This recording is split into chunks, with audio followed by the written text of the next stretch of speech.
সুপ্রিয় শিক্ষার্থীরা, আশা করছি তোমরা যে যেখানে আছো ভালো আছো, সুস্থ আছো। আমরা বরাবরের মতোই আবার অনলাইন ক্লাসে এসেছি তোমার সাথে।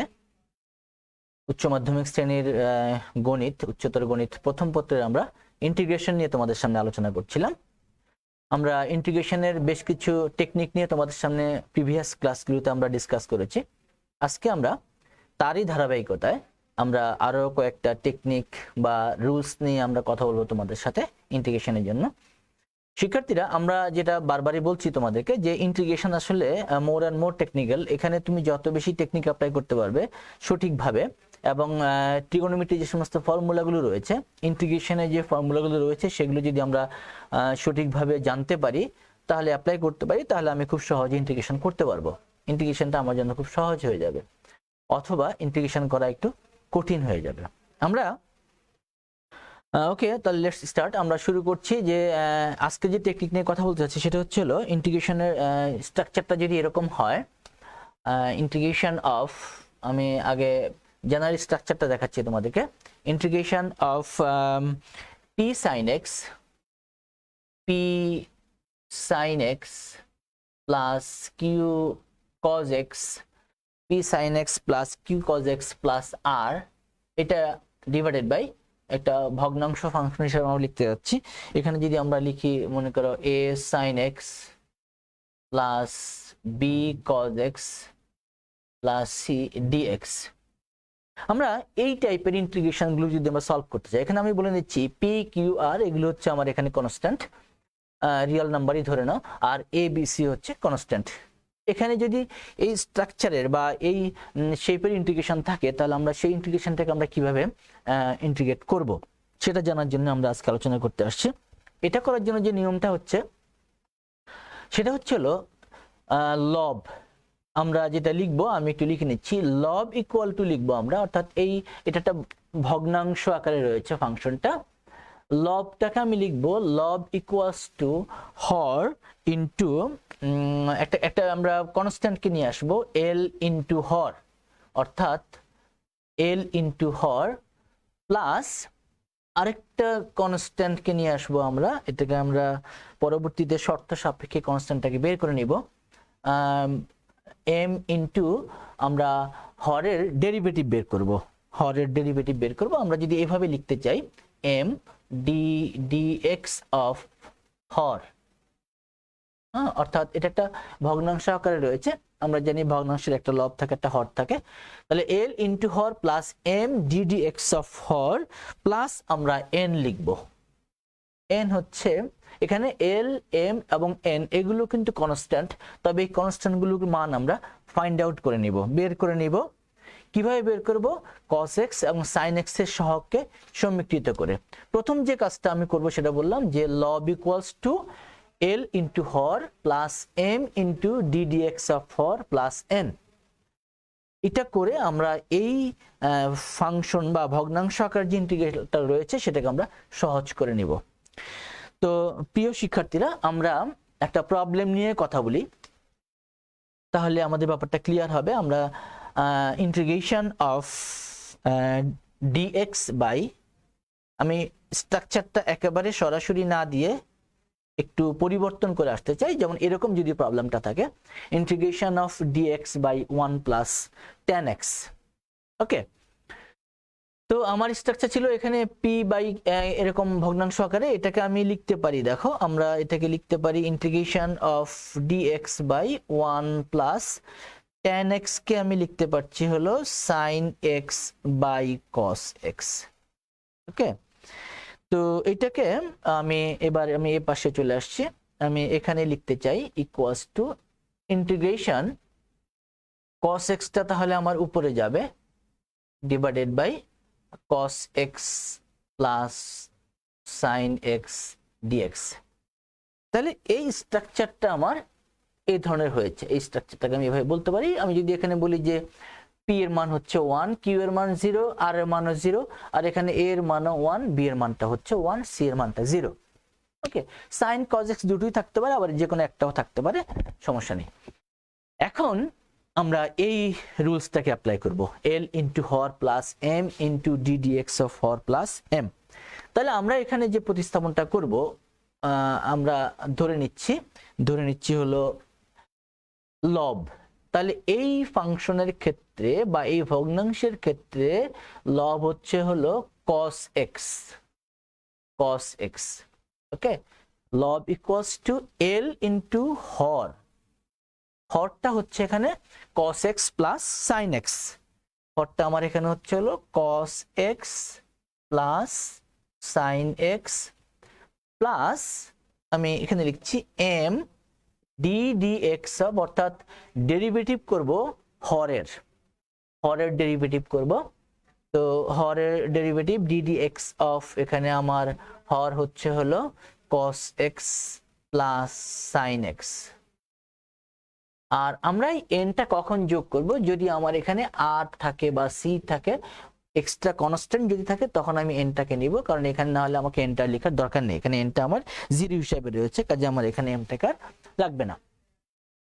তাহলে এখান থেকে আমি লিখতে পারছি cos x ইকুয়ালস টু এল cos x plus sin x plus m। আমরা ডেরিভেটিভ করব cos x কে আমরা যদি ডিফারেন্সিয়েট করি, আমরা জানি cos x কে ডিফারেন্সিয়েট করলে আমরা পাচ্ছি হলো মাইনাস sin x, আর sin x কে ডিফারেন্সিয়েট করলে আমরা পাচ্ছি হলো cos x, তার মানে minus sin x plus cos x।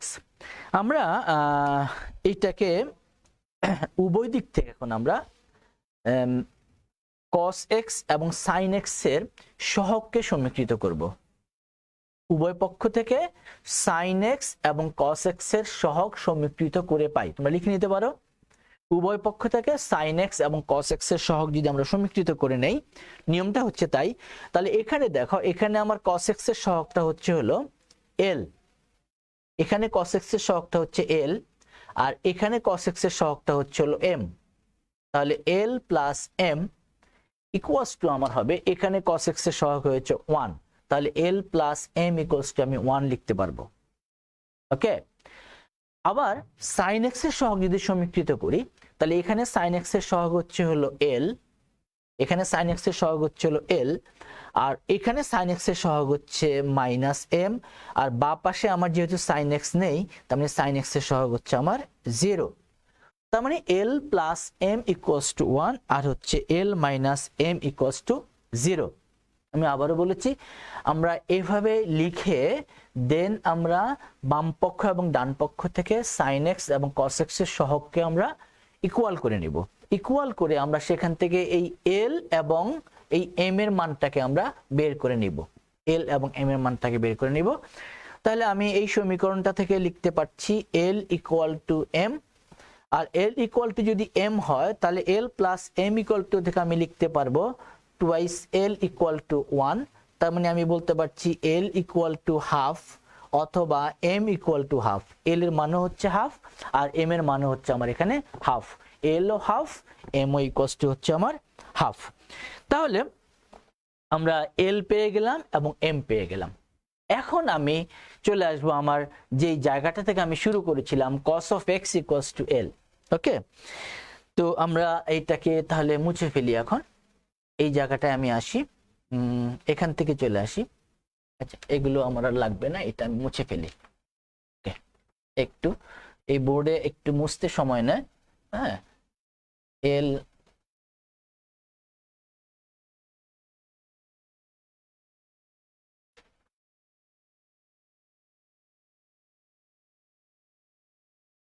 ওকে, তাহলে cos x ইকুয়ালস টু হচ্ছে হলো, ফাইন, cos x, তাহলে cos x ইকুয়ালস টু আমি লিখতে পারবো l, l মানে হচ্ছে হলো আমার half into cos x plus sin x, cos x plus sin x, okay. Then plus m, এই যে m cos x equals to then plus m equals to also half into cos x minus sin x লিখি আমি cos x minus sin x, ওকে। আমাদের target কি ছিল? আমাদের target ছিল integration of cos x by cos x plus sin x dx, এটাকে আমি integration করব। তাহলে আমার যেটা ইন্টিগ্রেশনটা ছিল, integration cos x dx divided by cos x plus sin x। কি লিখতে পারছি আমি এটাকে? তাহলে আমি এটাকে লিখতে পারি ইন্টিগ্রেশন অফ, এই cos x এর পরিবর্তে আমি এই পুরোটাকে লিখতে পারছি এই যে cos x। আপাত দৃষ্টিতে মনে হতে পারে যে আমার এটা তো আরো জটিল হয়ে যাচ্ছে, আসলে জটিল হয়নি, সহজ হয়েছে। দেখো আমি এটাকে লিখবো হলো half of cos x plus sin x plus half of cos x minus sin x divided by cos x plus sin x dx। Okay, এখন আমি এটাকে মুছে ফেলছি। এই পাশে দেখো অনেক সহজ হয়ে গেছে আমাদের ব্যাপারটা। সেটা হচ্ছে হলো এখান থেকে আমি থেকে কি লিখতে পারছি, half of integration half of এই cos x plus sin x, cos x plus sin x কেটে যাবে, শুধু থাকতে ইন্টিগ্রেশন অফ হাফ dx। এই ইন্টিগ্রেশন সিম্বলটাকে যদি আমি আলাদা করে রাখি বা আমি একবারই রাখি, ঠিক আছে, আমি পরেই ইউজ করতে চাই, আমি একটু সহজ করে লিখছি। cos x plus sin x, cos x plus sin x কেটে যাবে, হাফ প্লাস এখানে থাকছে হলো cos x minus sin x by cos x plus sin x dx। Okay, দেখো integration of u plus v, প্রথম পার্টটাকে যদি আমি হাফকে যদি আমি u হিসেবে কল্পনা করি, আর second part cos x minus sin x by cos x plus sin x, এটাকে যদি আমি v হিসেবে চিন্তা করি, তাহলে integration of u plus v equals to হচ্ছে integration of u plus integration of v। তাহলে কি লিখতে পারবো আমি এটাকে? ইকুয়ালস টু হাফ, এখানে একটা হাফ ছিল, এখানেও একটা হাফ ছিল, এই হাফটাকেও আমার লিখতে হবে, আমি এখানে লিখে দেই, এই যে হাফ ছিল হাফ, ওকে হাফ। তাহলে half integration dx, half integration of dx আলাদা করে ফেললাম, প্লাস হাফ ইন্টিগ্রেশন, এটা আমার আলাদা হয়ে যাচ্ছে, সেখানে হচ্ছে হলো cos x minus sin x divided by cos x plus sin x into dx, cos x minus sin x by cos x plus sin x into dx। প্রিয় শিক্ষার্থীরা, তোমরা এখন নিশ্চয়ই বলতে পারছো ইন্টিগ্রেশন অফ dx কত হবে এটা বলো? আমরা জানি ইন্টিগ্রেশন এবং ডিফারেন্সিয়েশন হচ্ছে রিভার্স প্রসেস, তাহলে dx means x plus half, এটা কি হবে? এটা ইন্টিগ্রেশন কি হবে? আমরা প্রতিস্থাপন পদ্ধতি তোমাদেরকে শিখিয়েছিলাম, তুমি যদি f of x equals to cos x minus sin x কে চিন্তা করো, f of x equals to cos x plus sin x কে চিন্তা করো, তাহলে এখান থেকে আমরা f prime of x টাকে কি লিখতে পারছি? cos x কে যদি আমি ডিফারেন্সিয়েট করি তাহলে আমার হচ্ছে হলো মাইনাস sin x, আমি তো এটা বের করে আসছি আগে, sin x কে ডিফারেন্সিয়েট করলে cos x, তার মানে আমি এইটাকে লিখতে পারছি integration f prime of x by f of x dx। তোমরা নিশ্চয়ই বুঝতে পারছো যে আমরা আরেকটা ফর্মুলার দিকে যাচ্ছি, এটা আমরা আগেই করে এসেছি, integration of f prime of x by f of x dx। কত হবে এটা ইন্টিগ্রেশন? মনে আছে? চেষ্টা করে একটু মনে করার। Integration f prime of x by f of x dx, মনে নেই? Integration f prime of x by f of x dx, খুব ইম্পর্টেন্ট একটা formula, logarithm of fx plus c, logarithm of fx plus c। তাহলে আমরা এটাকে এইটুকুকে আমরা তাহলে কি লিখতে পারবো? হাফ অফ x, এটাকে আমরা লিখতে পারবো x by 2 plus half logarithm of fx plus c. That means x by 2 plus half logarithm of fx বলতে আমি বোঝাচ্ছিল cos x plus sin x. fx আমি কাকে ধরেছি? cos x plus sin x plus c. এবং এটাই হচ্ছে আমার এই ফাংশনের ইন্টিগ্রাল ভ্যালু। এই ফাংশনের ইন্টিগ্রাল ভ্যালুটা হচ্ছে এটা।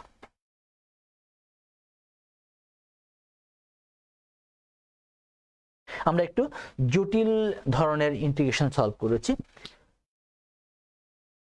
এরপরে আমরা যাব আরেকটা গুরুত্বপূর্ণ ফর্মুলা নিয়ে, সেটা হচ্ছে হলো আমরা মোটামুটি ইন্টিগ্রেশনের টেকনিকগুলোর শেষের দিকে চলে আসছি। আমাদের ইন্টারমিডিয়েট লেভেলে যেটুকু দরকার সেগুলো আমরা শেষের দিকে চলে আসছি, আর দু একটা বাকি আছে।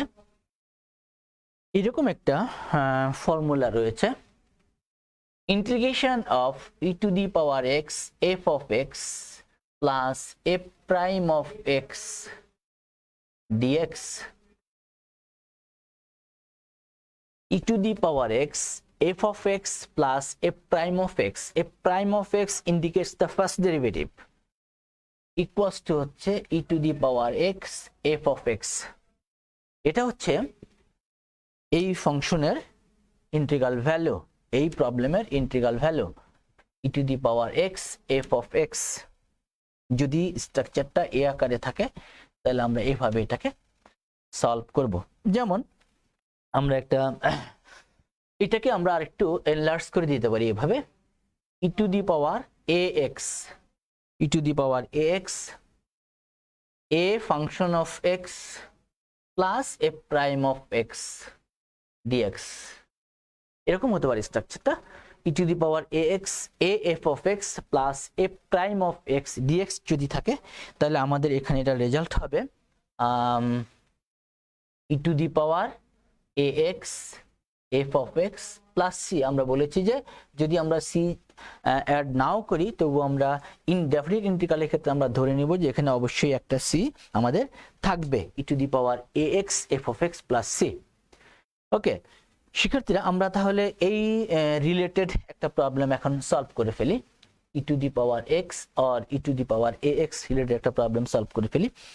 যেমন খুব সিম্পল একটা problem, integration e to the power x ln x plus 1 by x dx। e to the power x ln x plus 1 by x plus dx। আমরা যদি এই প্রবলেমটাকে সলভ করতে চাই তাহলে আমরা কিভাবে করব? দেখো এখানে আমি যদি f of x হিসেবে ln x কে চিন্তা করি বা ধরি, তাহলে f prime of x অর্থাৎ লগারিদম অফ x এর ফার্স্ট ডেরিভেটিভ হচ্ছে 1 by x, 1 by x। তাহলে এই যে প্রবলেমটা আমার, এটাকে আমি লিখতে পারি f of x plus f prime of x d of x। That means এটা হয়ে গেল আমার তাহলে যে e to the power x fx plus f prime of x dx। তাহলে কি হচ্ছে এটা?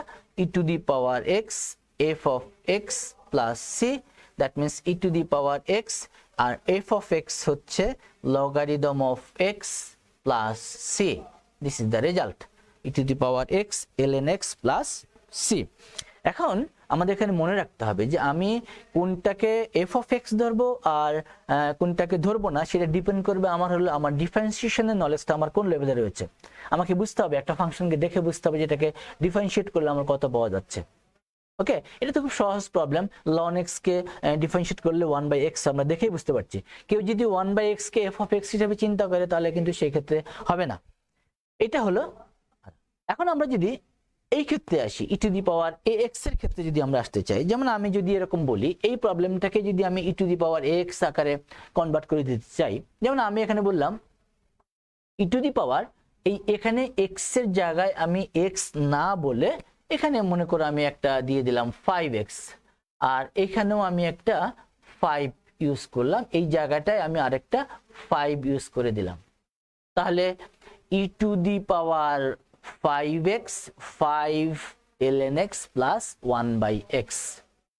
ওকে, e to the power 5x 5 ln x plus 1/x। তাহলে এই ক্ষেত্রে আমি কি করব? এই ক্ষেত্রে আমার একই কাজ, কিন্তু আমি f of x equal to যদি ln x কে ধরি, তাহলে আমার এখানে হবে, এখানে 5 থাকবে আমার একটা, এখানে আমার একটা এই জায়গাটায় আমার f of x কে যদি আমি ln x ধরি, তাহলে এখানে আমার একটা 5 আসবে, 5 into f of x plus f prime of x। তাহলে ফর্মুলা কি বলছে? e to the power ax। তো e to the power ax যদি আমি আসতে চাই, তাহলে আমার এখানে x এর জায়গায় হবে আমার হলো এখানেও আমার একটা 5 হবে, এখানে আমার একটা 5 হবে, তাহলে x এর জায়গাটায় আমার হবে হলো 5x প্লাস c। তার মানে এখানে আমার হবে e to the power 5x, এখানে শুধু x এর জায়গায় e to the power 5x, that's all, ln x plus c। তাহলে এই সিম্পল টেকনিকটা যদি আমি অ্যাপ্লাই করতে পারি, রুলসটা অ্যাপ্লাই করতে পারি, তাহলে আমি খুব সহজে ইন্টিগ্রেশন করে ফেলতে পারবো। প্রিয় শিক্ষার্থীরা, আমরা এইরকম অনেক প্রবলেম আছে তোমাদের বইতে 10.5 10.4 এর মধ্যে আছে, তোমরা এগুলো সলভ করবে। আমি জাস্ট একটা একটা করে রুলসের সাথে একটা করে প্রবলেম সলভ করে তোমাদেরকে দিচ্ছি, তোমরা কিন্তু আরো বেশি করে প্রবলেম সলভ করবে বাসায়, তাহলে এগুলো ক্লিয়ার হয়ে যাবে, তোমাদের কাছে বুঝতে সুবিধা হবে। এখন আমরা ইন্টিগ্রেশনের আরেকটা গুরুত্বপূর্ণ মেথড নিয়ে কথা বলবো, সেটা হচ্ছে ইন্টিগ্রেশন বাই পার্টস অথবা অংশক্রমে ইন্টিগ্রেশন, আমরা এটাকে বলি অংশক্রমে ইন্টিগ্রেশন। সেই ইন্টিগ্রেশন বাই পার্টস নিয়ে আমি এখন কথা বলবো। দুইটি ফাংশনের গুণফল রূপে যদি থাকে, কোনো ইন্টিগ্রেশন বা কোনো ফাংশন যখন দুইটি ফাংশনের গুণফল রূপে থাকবে, তখন আমরা সেটাকে কিভাবে ইন্টিগ্রেশন করব। যেমন ফর্মুলাটা হচ্ছে হলো, আমরা এটাকে বলছি integration by parts. Integration by parts আমরা বলি অংশক্রমে ইন্টিগ্রেশন। অংশক্রমে সূত্রটা হচ্ছে হলো integration of u into v dx equals to u integration of v dx minus integration du dx integration of v dx whole dx। প্রশ্ন হতে পারে এখানে u কি আর v কি? এখানে u টাও হচ্ছে x এর function, u is a function of x, v is also a function of x, v টা হচ্ছে x এর ফাংশন। এখানে u এবং v দুটি হচ্ছে x এর ফাংশন এবং দুটো গুণফল রূপে রয়েছে। এটাকে ইন্টিগ্রেশন করার জন্য আমাদেরকে ফর্মুলা হচ্ছে প্রথম ফাংশন ইনটু দ্বিতীয় ফাংশনের ইন্টিগ্রেশন মাইনাস ইন্টিগ্রেশন চিহ্ন প্রথম ফাংশনের ডিফারেন্সিয়েশন দ্বিতীয় ফাংশনের ইন্টিগ্রেশন, এই দুটোর গুণফলের ইন্টিগ্রেশন। একটু জটিল ফর্মুলা, আমাদেরকে এই ফর্মুলাটা একটু ভালো করে বুঝতে হবে। প্রথম অবস্থায় integration of u v dx equal to integration v dx minus integration du dx integration of v dx whole dx। আমরা ফর্মুলাটাকে মুখস্থ করে ফেলবো। আবারও বলছি, এখানে u এবং v প্রত্যেকটাই হচ্ছে x এর ফাংশন। এখন এখানে যে জিনিসটা আমাদেরকে চিন্তা করতে হবে যে আমরা কোন ফাংশনটাকে u ধরবো আর কোন ফাংশনটাকে আমরা v ধরবো। আমরা যদি দুই একটা প্রবলেম সলভ করি, তাহলে আমরা এটাকে বুঝে ফেলতে পারবো কোন ফাংশনটাকে আমরা u ধরবো। তবু আমি একটু বলে নিচ্ছি, যে ফাংশনটাকে আমরা খুব সহজে ইন্টিগ্রেশন করতে পারবো, খুব সহজে বলতে বলছি আমাদের যে জানা ফর্মুলাগুলো আছে ইন্টিগ্রেশনের, সেই ফর্মুলার মধ্যে যেমন sin x cos x e to the power x, এগুলোকে ইন্টিগ্রেশন করলে কত হবে সেটা আমরা জানি, আমরা স্ট্যান্ডার্ড ফর্মুলা দিয়েছি সেগুলোতে, সেটাকে আমরা v হিসাবে ধরবো। ঠিক আছে, আবার বলছি, যে ফাংশনটাকে খুব সহজে ইন্টিগ্রেশন করা যাবে সেটাকে আমরা v হিসাবে ধরবো। তবে পারতপক্ষে যেমন x square x cube x to the power n, এটাকেও খুব সহজে ইন্টিগ্রেশন করা যায়, কিন্তু পারতপক্ষে আমরা এটাকে v হিসাবে ধরবো না, অর্থাৎ বহুপদী ফাংশনকে আমরা v হিসাবে ধরতে যাব না। যদি অন্য কোনো উপায় না থাকে তাহলে আমরা অবশ্যই ধরবো, কিন্তু যদি বিকল্প অবস্থা থাকে যে না এটাকে ধরেও পাশে যেটা আছে গুণফল রূপে সেটাকে করা যায়, সেটাকে আমরা v হিসাবে ধরবো। আর আরেকটা কথা হচ্ছে হলো যদি sign inverse x, tan inverse x, cos inverse x আসে, সেই ক্ষেত্রে আমরা যেমন আমি কথা বলার থেকে আমি প্রবলেম সলভ দিয়ে করি। যেমন আমি বললাম integration of ln x dx, খুব সিম্পল একটা প্রবলেম। আমরা এটা স্টুডেন্টদেরকে ভাইভাতেও জিজ্ঞেস করে থাকি। হ্যাঁ, তো স্টুডেন্টরা বলে integration of ln x dx = 1/x। আসলে কি ঠিক? আমরা কি জানি? আমরা জানি logarithm of x K differentiate করলে হয় 1/x। তাহলে 1/x কে ইন্টিগ্রেশন করলে লগারিদম অফ x হওয়ার কথা, কিন্তু লগারিদম অফ x কে ইন্টিগ্রেশন করলে কিন্তু 1/x হওয়ার কথা না। তাহলে আমরা কি করব এই ক্ষেত্রে? এই ক্ষেত্রে আমাদেরকে, যেহেতু আমরা ln x এর জন্য আমাদের কোনো স্ট্যান্ডার্ড ফর্মুলা নেই, আমরা এই ক্ষেত্রে সব সময়ের জন্যই 1 একটা ফাংশন হিসেবে নিয়ে, আমরা কনস্ট্যান্ট ফাংশন হিসেবে নিয়ে এটাকে আমরা v হিসেবে ধরব, 1 কে v হিসেবে ধরব। তাহলে কি হবে অবস্থাটা? u ইনটু v এর ফর্মুলাটা যদি আমি এখন যেতে চাই, ln x ইন্টিগ্রেশন 1 dx মানে dx minus integration du dx, অর্থাৎ প্রথম ফাংশনের differentiation, I mean ln x, then দ্বিতীয় ফাংশনের ডিফারেন্সিয়েশন 1 dx, তারপরে dx। এই dxটা হচ্ছে এই ইন্টিগ্রেশন চিহ্নের জন্য, আর এই dxটা হচ্ছে এই dxটা হচ্ছে এই ইন্টিগ্রেশন চিহ্নের জন্য, আর এই dxটা হচ্ছে প্রথম ইন্টিগ্রেশন চিহ্নের জন্য, এই dxটা হচ্ছে এই ইন্টিগ্রেশন চিহ্নের জন্য। তোমরা জানো যে আমরা যখন ইন্টিগ্রেশন চিহ্ন ইউজ করব তার সাথে আমাদের dx থাকতে হবে যদি ভ্যারিয়েবলটা x হয়। ওকে, তাহলে এখানে আমরা কি পাচ্ছি? আমরা এখানে পাচ্ছি হলো ln x integration of dx, integration of dx মানে হচ্ছে x, আমরা জানি, minus integration ddx of ln x 1, integration of dx মানে হচ্ছে x, that means x ln x minus integration of dx, তার মানে x ln x, আমরা minus x plus c, এটা হচ্ছে আমাদের result, x ln x minus x plus c।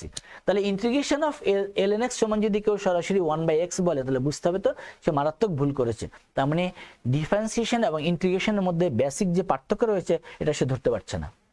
যদি এরকম ln x থাকে তাহলে আমাদেরকে u ইনটু v এর ফর্মুলায় যেতে হবে, শুধু ln x না, এর সাথে যদি আমাদের আরো তুমি মনে করো sin inverse x, cos inverse x, tan inverse x, sec inverse x, এই ধরনের ফাংশনগুলো থাকে, সেইগুলোর ক্ষেত্রেও আমাদেরকে 1 কে v হিসেবে নিয়ে আমাদেরকে ইন্টিগ্রেশন করতে হবে। sin inverse x, cos inverse x, এই ক্ষেত্রেও আমাদেরকে 1 কে v হিসেবে নিয়ে আমাদেরকে ইন্টিগ্রেশন করতে হবে। মনে রাখতে হবে আমরা কিন্তু খুব সিম্পল কাজ করব। আমরা ফাইনাল পরীক্ষায় গিয়ে ইন্টিগ্রেশন অফ ln x দিয়ে আপার লিমিট লোয়ার লিমিট বসিয়ে দিব, 4 মার্কসের কোশ্চেন।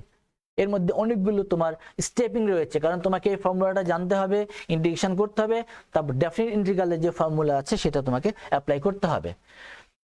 ওকে, আমরা এই ফর্মুলার উপরেই আরেকটা প্রবলেম সলভ করতে চাই।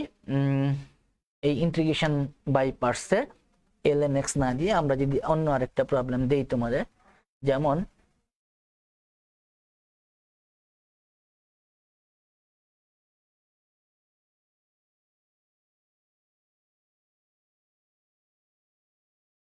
এরকম একটা প্রবলেম আমি দিচ্ছি, integration x ln x dx, integration of x ln x dx। এই ক্ষেত্রে আমি কি করব?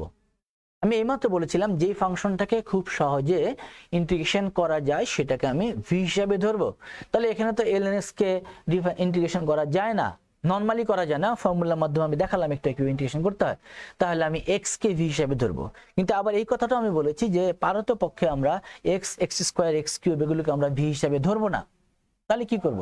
এই ক্ষেত্রে আর কোনো উপায় নেই, কারণ ln x কে v হিসাবে ধরার কোনো সুযোগই নেই। ln x কে আমি ইন্টিগ্রেশন করতে পারছি না, তাহলে আমি সেখানে কাকে ধরবো? x কে আমি v হিসাবে ধরবো। ওকে, তাহলে আমার এটাকে আমি x কে যদি আমি v হিসাবে দিই, তাহলে আমার এটা এরকম দাঁড়াবে integration of ln x x dx। ওকে, এটা কি প্রবলেম হবে? এটা আমি যেটা বললাম যে x কে v হিসাবে ধরলে কি প্রবলেম হবে এটা আমরা আসলে আমরা ওই পার্টিকুলার প্রবলেমগুলো যখন সলভ করতে যাব তখন আমরা বুঝতে পারবো যে আসলে সমস্যাটা তখন কি হয়। কারণ x কে ইন্টিগ্রেশন করলে x স্কয়ার হবে, x কে ইন্টিগ্রেশন করলে x কিউব হবে, এটার মান বাড়তে থাকবে। ওকে, এখন তাহলে হবে ln x integration of x dx minus integration first function, that means d dx of ln x integration of x dx whole dx। আমি জাস্ট ফর্মুলাটাকে লিখেছি, একটু বুঝতে পারলে হবে যে কোন ফাংশনটাকে আমি ইউ ধরছি আর কোন ফাংশনটাকে আমি ভি ধরছি। ওকে, এখন তাহলে দেখো ln x, x কে ইন্টিগ্রেশন করলে হবে x square by 2, integration of x to the power n এর ফর্মুলা, x কে ইন্টিগ্রেশন করলে হচ্ছে আমাদের x স্কয়ার বাই 2, আর এখানে আমি পাচ্ছি হলো integration ddx of ln x হলো 1 বাই x, আর ইন্টিগ্রেশন অফ x হচ্ছে x square by 2 dx। Okay, তো এখানে আমি এই x স্কয়ার বাই 2 টাকে ইচ্ছে করলে আগে নিয়ে আসতে পারি ln x মাইনাস, এখানে আমার হাফটাকে আমি ইন্টিগ্রেশন চিহ্নে বাইরে নিয়ে আসতে পারি, থাকছে হলো x dx। ওকে, তাহলে আমরা এখান থেকে ফাইনাল রেজাল্টটা বের করে ফেলতে পারবো।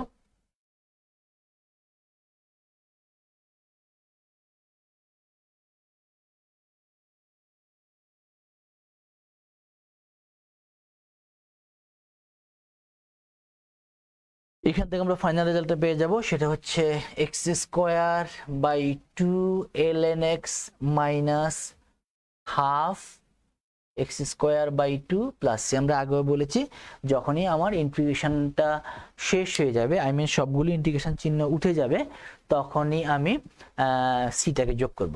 তাহলে এখানে আমার হচ্ছে কত, x square by 2 ln x minus x square by 4 plus c। এটা হচ্ছে আমার গিয়ে রেজাল্ট। তো প্রিয় শিক্ষার্থীরা, আমরা আবারও বলছি যে ইন্টিগ্রেশন বাই পার্টস যখন আমরা অ্যাপ্লাই করব তখন আমাদেরকে এই নিয়মগুলো মাথায় রেখে আমাকে করতে হবে। ওকে, আমি এই ইন্টিগ্রেশনের বাই পার্টস থেকে বা অংশক্রমে ইন্টিগ্রেশন থেকে আরেকটা প্রবলেম সলভ করছি। এই প্রবলেমটা একটু অন্যরকম, একই রকমের প্রবলেম না, একটু এই বোর্ডটা মুছতে একটু সময় লাগে।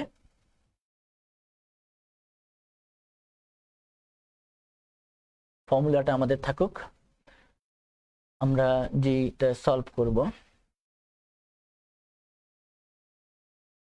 Just a minute. ওকে, দেখো আমরা এরকম একটা প্রবলেম সলভ করতে চাই, আমি এই পাশে লিখছি। প্রবলেমটা হচ্ছে integration e to the power x sin x dx, অথবা এরকম হতে পারে e to the power x cos x dx, যে কোনোটা হতে পারে। এখানে আমরা u এবং v কোনটাকে আমরা ট্রিট করব, এই ক্ষেত্রে আমরা যে কোনোটাকে করতে পারি, কারণ এখানে sin x কেও আমি খুব সহজে ইন্টিগ্রেশন করতে পারি, e to the power x কেও আমি খুব সহজে ইন্টিগ্রেশন করতে পারি। এটাকে ইন্টিগ্রেশন করার জন্য আমরা স্টার্টিং এ যেটা করব, আমরা এটাকে i ধরে নিব। i stands for integral value, সেখান থেকে আমরা এটাকে i ধরে নিব। i আমরা কেন ধরে নিচ্ছি আমি একটু পরেই আমরা বুঝতে পারবো। আমরা এটাকে i ধরে শুরু করব, অর্থাৎ এর ভ্যালুটাকে আমি i অ্যাসাইন করে নিলাম। এখন আমি এটাকে uv ফর্মুলা অ্যাপ্লাই করব, তাহলে আমি পাবো i equals two u into v, that means e to the power x কে যদি আমি u ধরি তাহলে v টা হচ্ছে হলো sin x dx minus integration ddx of u মানে e to the power x integration of sin x dx whole dx এই u integration of v minus ddx of u integration of v dx dx। এখানে আমি sin x को u ধরতে পারি, আমি আগেও বলেছি, অথবা e to the power x को আমি v ধরতে পারি, কোনো সমস্যা নেই। কি লিখছো, sin x আগে হবে, sin x পরে লিখলেও কোনো সমস্যা নেই, তুমি sin x পরে লিখো, কোনো সমস্যা হবে না। আমি যদি e to the power x কে আগে লিখি আর যে sin x কে পরে লিখি, একই রেজাল্ট পাবে। দেখো হ্যাঁ, তুমি লিখেছো মোহাম্মদ কি রজব, sin x আগে হবে, দেখো আমি sin x কে পরে লিখেও করতে পারি, দেখি না হয় কিনা। তাহলে কি হবে e to the power x integration of sin x। এখন আমাকে বলো sin x কি ইন্টিগ্রেশন করলে আমাদের কত হবে? sin x কি ইন্টিগ্রেশন করলে আমাদের কত হয়? Minus cos x। sin x কি ইন্টিগ্রেশন করলে minus cos x minus integration ddx of e to the power x e to the power x, আর sin x কে ইন্টিগ্রেশন করলে আমার হচ্ছে হলো minus cos x dx। Okay, আমি sin x কে v হিসেবে ধরেছি।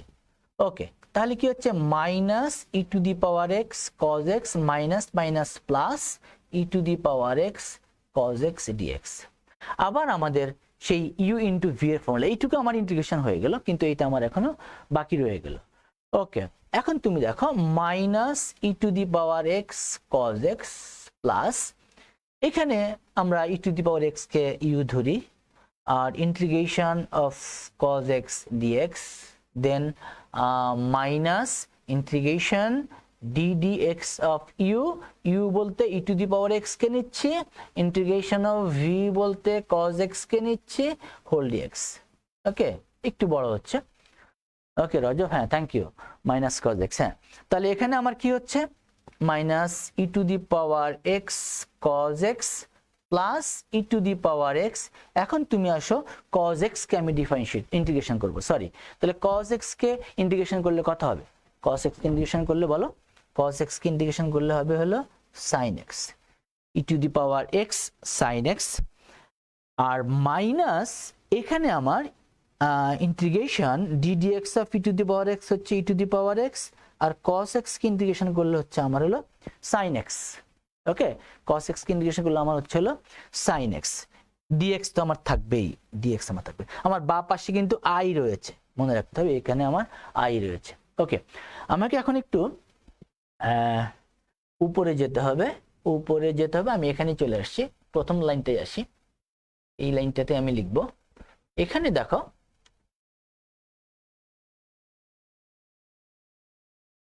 এখানে কি পাচ্ছি আমি, এই প্লাসেরটাকে আমি আগে লিখি, একটা চিহ্ন কম লেখা যাবে, e to the power x sin x minus e to the power x cos x and minus এই যে e to the power x sin x dx কিন্তু আমি i হিসেব ধরেছিলাম, প্রথমেই i ধরেছিলাম, তাহলে এটার পরিবর্তে আমি i লিখব, আর একটা ইন্টিগ্রেশন জনিত কনস্ট্যান্ট সেটাকে আমি মনে করো c ধরে নিলাম, c1 ধরে নিলাম। ওকে, c1 ধরে নিলাম। তাহলে এই i মাইনাস i, এই আইটাকে যদি পক্ষান্তর করে বাম পাশে নিয়ে আসি তাহলে হবে টুয়াইস i ইকুয়ালস টু হচ্ছে e to the power x sin x minus e to the power x cos x plus c1 twice i। আমরা i কে বের করতে চাই, i মানে হচ্ছে integration of e to the power x sin x dx, আমরা i কে বের করতে চাই। ওকে, তাহলে আমি এখানে i ইকুয়ালস টু কত পাবো? সুতরাং আমি i ইকুয়ালস টু লিখতে পারবো half e to the power x sin x minus e to the power x cos x plus c1 by 2, c1 by 2টাকে আমি একটা ক্যাপিটাল c লিখে দিলাম। ওকে, এটা কনস্ট্যান্ট, একটা কনস্ট্যান্ট, সেটাকে আমি কিভাবে কি লিখলাম, যেখানে c ইকুয়ালস টু হচ্ছে c1 বাই 2, ক্যাপিটাল c হচ্ছে c1 বাই 2, তাহলে ইন্টিগ্রাল ভ্যালুটা হচ্ছে কত? Half e to the power x sin x minus e to the power x cos x। ওকে, তাহলে তুমি এখন বাসায় করে দেখতে পারো, তুমি যদি sin x কে না ধরে cos x কে u ধরো, বা মানে এই দুইটার যে কোনোটাকে u v ধরো, রেজাল্ট কিন্তু তোমার সেম আসবে। ওকে, প্লাস c। এখন আমরা সরি ইন্টিগ্রেশন বাই পার্টসের তোমরা এই আরো কিছু প্রবলেম তোমরা সলভ করতে পারো বাসায়, বাসায় সলভ করতে পারো। আমি একটা প্রবলেম তোমাদেরকে দিয়ে দিচ্ছি বাসার কাজের জন্য, যদি এটা করতে পারো তাহলে আমি মনে করব যে ইন্টিগ্রেশন বাই পার্টসে অনেকগুলো প্রবলেম তোমরা সলভ করতে পারবে। সেটা হচ্ছে হলো, লিখে দিচ্ছি আমি, integration E to the power ax sin bx dx অথবা integration E to the power ax cos bx dx, এই দুইটা প্রবলেম সলভ করবে বাসায় ঠিক একইভাবে। আবার বলছি, এক্সপোনেনশিয়াল ফাংশন এবং ত্রিকোণমিতিক ফাংশন অর্থাৎ sin x এবং cos x এর সাথে যদি e⁻x থাকে তাহলে সেখান থেকে i ধরে তারপরে i এর মানটাকে দ্বিতীয়বার, এটা সাইক্লিক অর্ডারে চলে আসে, রিপিট করে লুপ আকারে চলে আসে, সেটাকে প্রতিস্থাপন করে তারপর রেজাল্টটাকে বের করতে হবে। এটা হচ্ছে তোমাদের জন্য বাড়ির কাজ, e⁻ax sin bx আর e⁻ax cos bx, এই দুইটা প্রবলেম। ওকে, আমরা মোটামুটি ইন্টিগ্রেশনের বেশ কিছু টেকনিক তোমাদের সামনে উপস্থাপন করেছি। আরেকটা টেকনিক নিয়ে আমি একটু কথা বলতে চাই, জাস্ট একটা টেকনিক, সেটা হচ্ছে ইন্টিগ্রেশনের চেহারাটা যদি এরকম হয় dx by a cos square x dx by a cos square x plus b sin square x, এই ধরনের যদি হয়, অথবা এটা এরকমও হতে পারে integration of dx by a plus b sin square x or a plus b cos square x, a plus b sin square x or integration of dx divided by a plus b cos square x, এই টাইপের যদি হয় স্ট্রাকচারটা বা চেহারাটা বা শেপটা যদি এই টাইপের হয় তাহলে আমরা সেটাকে কিভাবে ইন্টিগ্রেশন করব। এই ক্ষেত্রে লব এবং হর উভয়টাকেই তুমি cos square x দ্বারা ভাগ করবে, লব এবং হরকে cos স্কয়ার x দ্বারা ভাগ করবে অথবা sec স্কয়ার x দ্বারা গুণ করবে, একই কথা, cos স্কয়ার x দ্বারা ভাগ করবে অথবা sec স্কয়ার x দ্বারা লব এবং হরকে গুণ করবে। আমরা একটা প্রবলেম করতে চাই এরকম, জাস্ট একটা প্রবলেম, সেটা হচ্ছে integration dx by 1 plus 3 cos square x। Okay, 1 plus 3, এই স্ট্রাকচারটা থাকলেও একই কাজই করতে হবে, cos স্কয়ার x দ্বারা ভাগ করতে হবে, তারপরে আমাদেরকে প্রতিস্থাপন করতে হবে। ওকে, এখন তাহলে আমরা কি করব, আমরা যদি এটাকে cos স্কয়ার x দ্বারা ভাগ করতে চাই, cos স্কয়ার x দ্বারা ভাগ করতে চাইলে আমার কি হবে 1 বাই cos স্কয়ার x, তার মানে sec square x dx, 1 by cos square x তার মানে sec square x, 3 by cos square x by cos square x তার মানে 3 sec square x dx by sec square x plus 3 1 by 1 plus 3 cos square x, হ্যাঁ, sec square x plus 3। Okay, এখন দেখো এখানে যেটা মনে রাখতে হবে, আমি এই নিচে যে sec স্কয়ার x টা আমি পেয়েছি সেটার পরিবর্তে আমি লিখব 1 plus tan square x plus 3, তার মানে ইন্টিগ্রেশন sec square x dx by এটাকে আমি লিখতে পারবো tan স্কয়ার x plus 4। এখন এই রুলসটা কিন্তু আমাদের পরিচিত, আমরা এর আগে করেছি। আমরা এই ক্ষেত্রে কি করব, আমরা এই tan x কে প্রতিস্থাপন করব কার মাধ্যমে, z এর মাধ্যমে, অর্থাৎ z ইকুয়াল টু আমরা tan x ধরব, এই z ইকুয়াল টু আমরা এখানে tan x ধরব। তাহলে z ইকুয়াল টু যদি tan x হয় তাহলে dx ইকুয়াল টু হচ্ছে sec square x dx, sorry dz না, dz ইকুয়ালস টু হচ্ছে হলো sec square x dx, dz equals to হচ্ছে হলো sec square x dx। Okay, আমি এটা মুছে ফেলি, আমি স্ট্রাকচারটা দেখানো হয়ে গেল আমাদের। এখন খুব সহজে আমরা এটাকে সলভ করে ফেলতে পারবো। দেখো এখানে হচ্ছে হলো তাহলে integration sec square x dx এর পরিবর্তে dz divided by z square, 4 কে লিখতে পারছি আমি 2 square, z square plus 2 square. এখন তো আমার সেই ওয়েল নোন ফর্মুলা তোমাদের নিশ্চয় মনে আছে, integration dx by x square plus a square, কত বলো, কে বলতে পারে দেখি, integration dx by x square plus a square কত হবে, tan inverse x by a, tan inverse x by a। তাহলে এখানে হবে আমার, এটা হচ্ছে কত 1 by a into tan inverse x by a, এগুলো আমরা আগে বলেছি 1 by a tan inverse x by a। তাহলে এখানে হবে হলো half tan inverse x by a z by 2 plus c, that means half tan inverse z বলতে আমি নিয়েছিলাম কাকে, tan x কে, half tan x by 2 plus c, this is the result. Okay, half tan inverse tan x by 2। তাহলে এই cos square x না থেকে যদি এখানে sin স্কয়ার x থাকে তাহলে cos স্কয়ারকে sin স্কয়ার দিয়ে ভাগ করলে tan স্কয়ার হয়ে যাবে। হ্যাঁ, এইভাবে আমাদেরকে এই প্রবলেমগুলোকে সলভ করতে হবে। তো প্রিয় শিক্ষার্থীরা, আমরা আমাদের আজকের লেকচারের একদম শেষ পর্যায়ে চলে আসছি। আমরা ইন্টিগ্রেশনের বিভিন্ন টেকনিক যতটুকু আমাদের এই লেভেলে দরকার আমরা সেইগুলো নিয়ে তোমাদের সাথে আলোচনা করেছি। আমাদের আর একটা মাত্র জিনিস বাকি রয়েছে, সেটা হচ্ছে আমরা এটাকে বলি হলো আংশিক ভগ্নাংশের সাহায্যে ইন্টিগ্রেশন করা। নেক্সট লেকচারে আমরা এই আংশিক ভগ্নাংশের সাহায্যে ইন্টিগ্রেশন নিয়ে আলোচনা করব, তারপরে আমরা ডেফিনিট ইন্টিগ্রালে চলে যাব। তো ততক্ষণ পর্যন্ত তোমরা ভালো থেকো, সুস্থ থেকো এবং নিয়মিত পড়াশোনা করো। ধন্যবাদ সবাইকে।